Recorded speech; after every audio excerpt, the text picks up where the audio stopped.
Et pour plus d'explications sur ce sujet, mesdames et messieurs, nous rejoignons par téléphone Madame Nehal Shafai, qui est chercheuse en sciences politiques et stratégiques. Bonjour. Bonjour. Alors, premièrement, quand on parle de cette visite du ministre des Affaires étrangères à Moscou, en Russie, quelle est l'importance de cette visite, surtout avec le timing actuel de part et d'autre, avec les crises actuelles? Au début, avant de parler de l'importance de cette visite, il est important de rappeler que les relations entre l'Égypte et la Russie ne datent pas d'hier. Elles s'inscrivent dans une longue histoire de coopération diplomatique, économique et militaire qui remonte à plusieurs décennies, fondée sur un respect mutuel et une compréhension des enjeux stratégiques régionaux. Alors aujourd'hui, ces liens historiques servent de base solide pour aborder les crises contemporaine et renforcer la position de l'Égypte sur la scène internationale. Nous sommes actuellement face à une phase particulièrement sensible de relations internationales, marquée par une superposition de crises qui redessine progressivement les équilibres régionaux et mondiaux.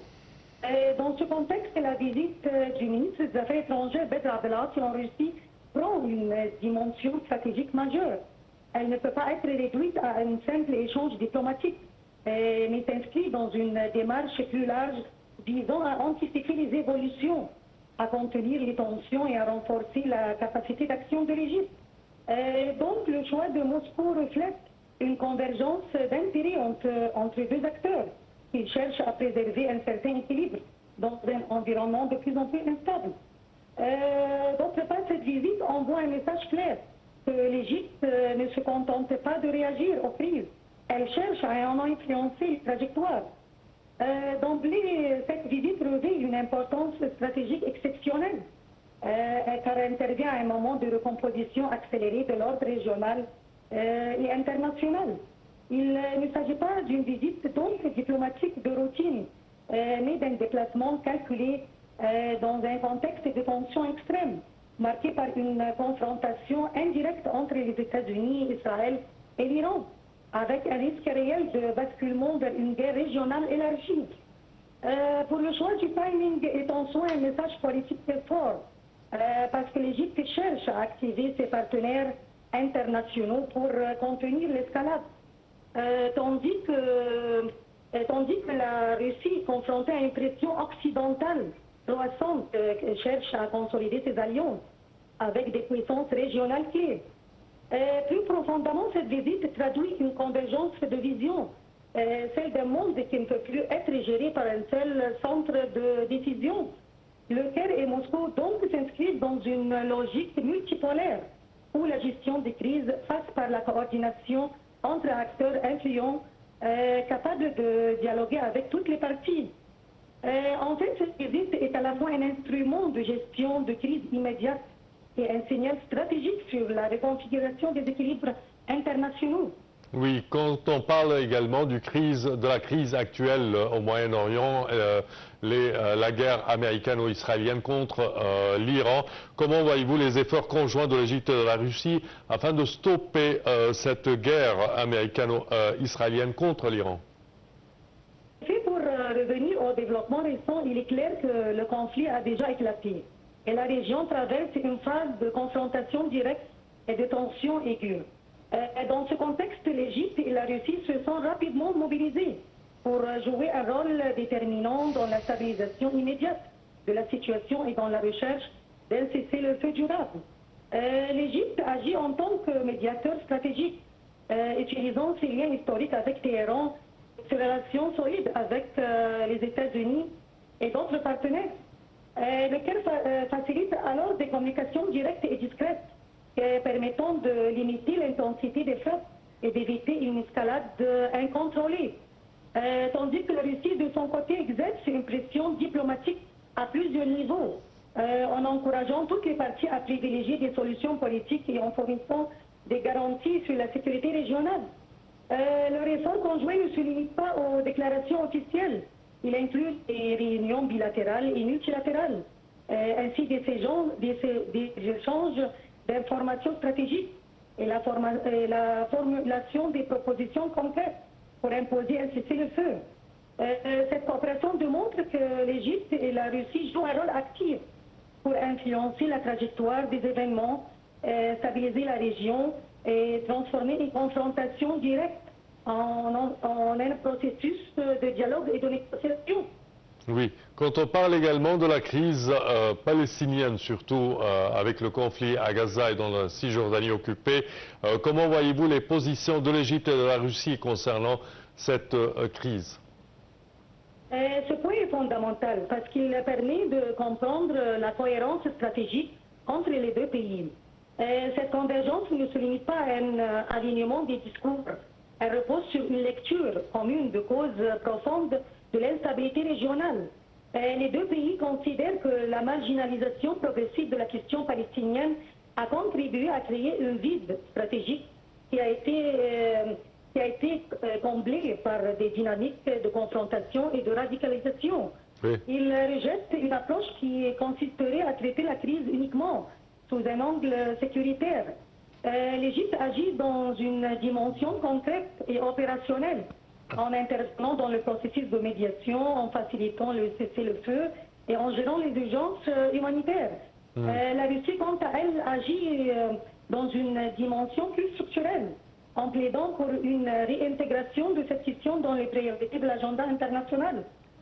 Donc, cette complémentarité crée une convergence stratégique qui vise non seulement à gérer la crise actuelle, mais aussi à parvenir à la production des cycles, à prévenir la reproduction des cycles de violence. Oui. Pouvez-vous nous parler de la rencontre et des rencontres qu'a entrepris le ministre des Affaires étrangères Badr Abdelati en Russie avec les représentants des grandes entreprises russes et ce qu'ont tiré le Caire et Moscou comme opportunité économique d'une telle rencontre? Alors, la rencontre de M. Abdelati avec les représentants des grandes entreprises russes ne se limite pas à des discussions commerciales classiques. Elle s'inscrit dans une logique où la coopération économique devient un instrument stratégique capable de renforcer la position de chaque pays sur les plans national et régional. Ce dialogue a permis d'identifier clairement les ambitions et priorités propres à chaque partie, tout en révélant des points de convergence stratégique. Oui. Ainsi, pour l'Égypte, cette rencontre a confirmé la nécessité de diversifier ses partenaires économiques afin de renforcer sa résilience face aux perturbations mondiales. Elle a encore permis de réaffirmer le rôle central de projets stratégiques comme la centrale nucléaire de Daba et les zones industrielles autour du canal de Suez. Oui. Ces projets ne sont pas uniquement économiques, ils constituent des leviers pour la sécurité énergétique, le développement industriel et le positionnement géopolitique de l'Égypte.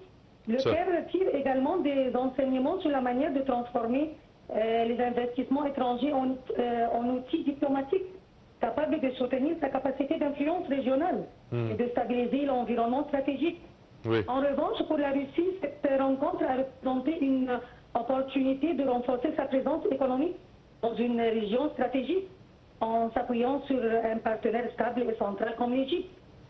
Moscou a pu identifier des opportunités d'expansion dans des marcheurs porteurs, tout en consolidant un cadre de coopération économique et géopolitique à long terme. Oui. Alors ce dialogue lui permet également de projeter son influence dans les circuits commerciaux internationaux, de sécuriser ses relations avec l'Afrique et le Moyen-Orient, et de montrer sa capacité à coordonner des partenaires stables et durables.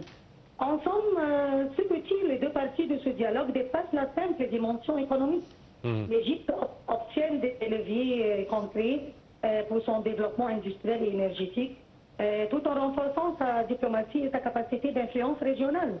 La Russie, de son côté, consolide sa position stratégique et son rôle dans les flux économiques internationaux, tout en confirmant son partenariat avec un acteur central, capable de stabiliser une région clé.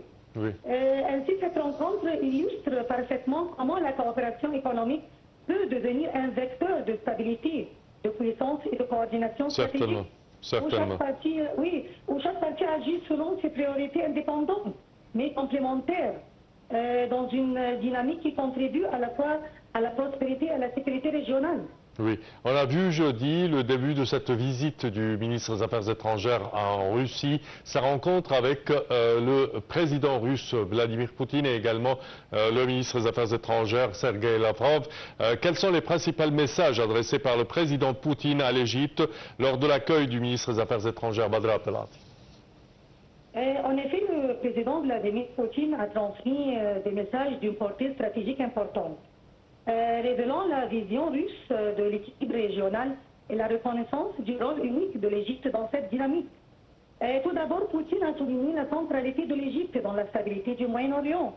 Ce n'est pas une simple formule diplomatique, il s'agit d'une reconnaissance explicite du fait que le Caire, grâce à son expérience diplomatique et à ses canaux de communication avec toutes les parties, est un acteur capable de réduire les tensions et de faciliter des arrangements politiques durables.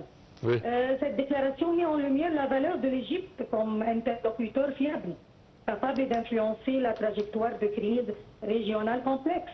Ensuite, le président russe Vladimir Poutine a insisté sur la volonté de renforcer la coopération bilatérale sur tous les plans politiques, économiques et sécuritaires. Oui. Ce message donc traduit une intention claire que Moscou considère l'Égypte comme un partenaire stratégique capable de maintenir son autonomie dans un environnement international polarisé. Oui. Il s'agit encore d'un signal très fort, indiquant que la Russie est prête à soutenir l'Égypte dans ses initiatives de gestion de crise, tout en consolidant des relations de long terme, fondées sur la confiance et la complémentarité des intérêts.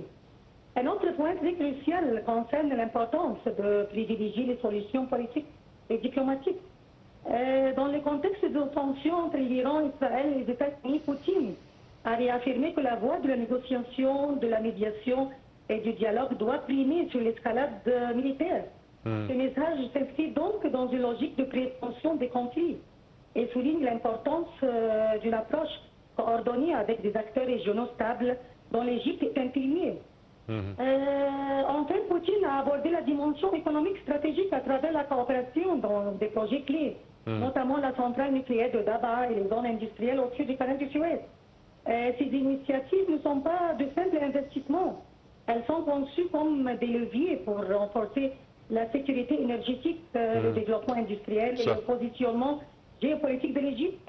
Elles montrent également que la Russie souhaite créer un partenariat durable qui dépasse le domaine purement diplomatique et qui ancre sa présence dans les secteurs stratégiques du pays. En synthèse, les messages de Poutine ne sont pas seulement symboliques, ils révèlent une lecture stratégique de la région, une valorisation du rôle diplomatique de l'Égypte et une volonté de partenariat structuré et multifacette. Cette rencontre illustre la confiance mutuelle et la complémentarité des intérêts entre les deux pays, tout en envoyant un signal clair à l'ensemble des acteurs internationaux. L'Égypte est un acteur central de la stabilité régionale et un partenaire clé dans la gestion des crises actuelles. Certainement, Madame Nahal Shafei, oui, je tiens à vous remercier de vos explications. Merci à vous. Je répète que vous êtes chercheuse en sciences politiques et stratégiques. Merci à vous. Chers